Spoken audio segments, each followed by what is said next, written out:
How's it going, guys? It is Thomas here again, just for another video. This is going to be more of like a teach you kind of video, and I'm going to be talking about virtual machines. So there are many types of virtual machines. You can get a VirtualBox, which is by Oracle. You can get VMware. There's lots of stuff, and they're depending on different operating systems and stuff like that. So one mightn't be on all of them. I know VirtualBox is anyway. But that's not what I use. I actually use VMware Player I was wanting to use VirtualBox, so I was just having a bit of trouble installing that. It just kept crashing. So anyway, so we're going to go over the pros and cons of virtual machines. Okay, so they're mostly free. Okay, so like VirtualBox is free. VMware isn't free, but there's just cracks. You know, like, so you will be able to find it somewhere free. You can get VirtualBoxes on Windows, Macs, and Linux machines. No matter what you run, you can access another operating system, and that's currently how I'm running Linux at the minute. I'm running it through VMware, and that's because my monitor for some reason on Linux is showing up as unknown, and it won't let me change resolution. It won't let me install my video drivers for AMD. So yeah, I'm having a little bit of problem with that. Another pro is the fact, if you mess up, you can just reinstall it. Like, if you get a virus, just reinstall it. Doesn't matter. Like, it's not like you're going to be holding very important information there. If you were smart, you'd have something like a Mega Cloud or Dropbox or something. So when you're working on whatever you have to work in there, you can just drag it into the folder, and it'll automatically go on to you have to download it, but you'll be downloading it then onto your main machine, which is pretty nice. They're very easy to set up. They're the exact same way as setting up just your operating system, if you've ever done that before, and if you haven't, it's very easy. I know it might say that you have to wipe the disk to install it. Just say okay. It's not actually going to wipe your entire disk. It's just going to wipe the amount of space that you set it to. And like with VMware and most other virtual machines, you can allocate how much hard drive space you want to give it.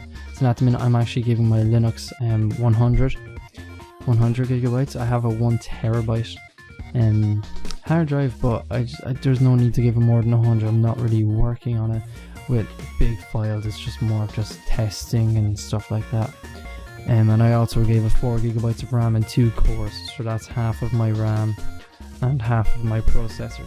So when the virtual machine isn't running, so then Windows is getting half, and then the virtual machine is getting half. But when I power off the virtual machine, all the power gets sent back into my main rig, which is why I love VirtualBoxes. You can like run as many. I know there's a YouTuber called Barnacles Nerdgasm, and his build, where he has a build that is like double processors and like a ridiculous amount of RAM.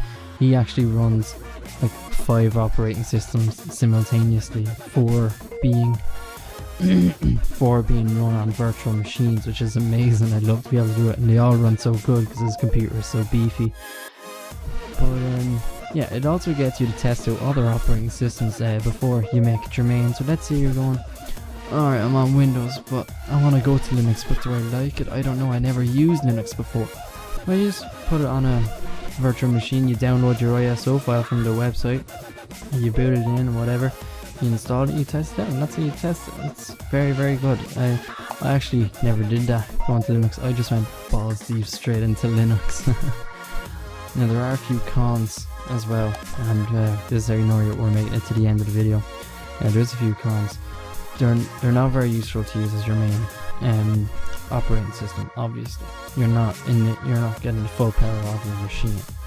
So I wouldn't boot up in Windows just to use your Linux on it. I wouldn't do that, as it's just not going to be right. If I were you, if you really wanted Linux that bad, just boot it up altogether. And they also may be slow and laggy, but this is also depending on your computer.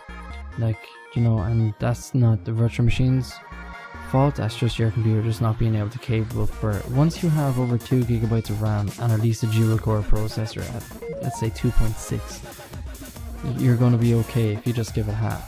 But if you're doing it in half, I'd recommend you doing a 32-bit installation instead of 64-bit.